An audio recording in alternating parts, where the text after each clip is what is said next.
there's this inconsistency between the observations that a purely automated observation doesn't have. You know what accuracy your instruments have. And so the AWS project is putting this data out to the public. Why is that? That'll be, I think, probably my last question, unless there's something more you want to... I think mostly the data is put out for other scientists to use, and there are scientists around the world that use the data that comes out of the University of Wisconsin Automatic Weather Station project. But at the same point, it's on the web, and anyone can download that data. And I think there are people that they're interested in the Antarctic, and they hunt around on the web, look for weather data, and they find this data, and they can look at it, and they can get a sense of what this place is like. And I think,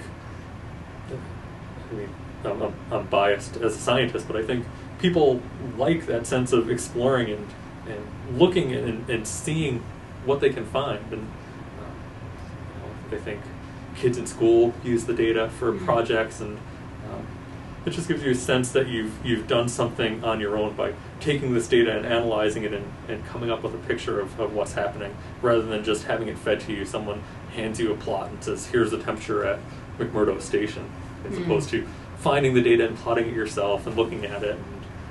And so I think that's...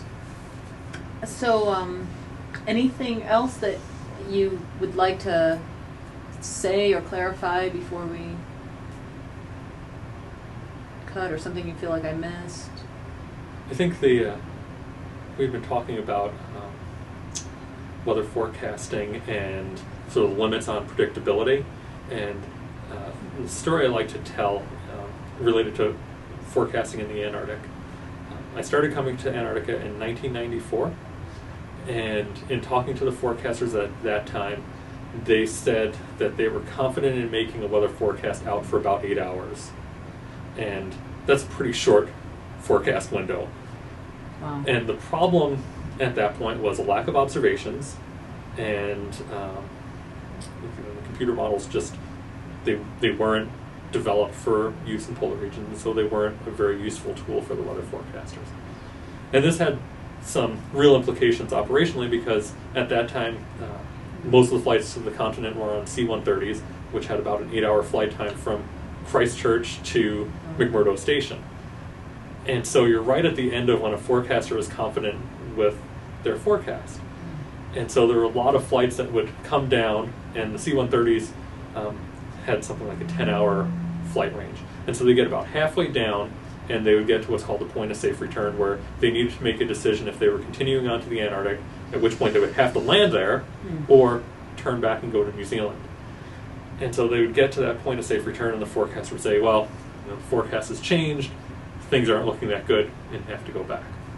And that costs a lot of money, a lot of wasted time.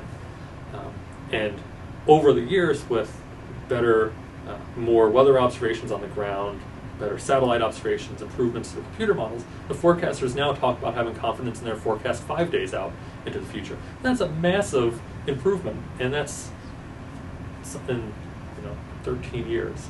So it's something that I'm excited that I've been working with, and have been involved with, both in terms of the observations and in terms of the model development. I think it's a really nice example of how basic research and basic science can have a broader benefit, and it's helping everyone that's working in the U.S. Antarctic program. It keeps people safer, that there are better forecasts, there's less money wasted on flights that take off from New Zealand and have to turn around halfway, because we don't have a lot of those boomerang flights anymore. So it really is satisfying as a scientist to see that what you're doing has a real world benefit. So. Cool. Okay. I'll just stop.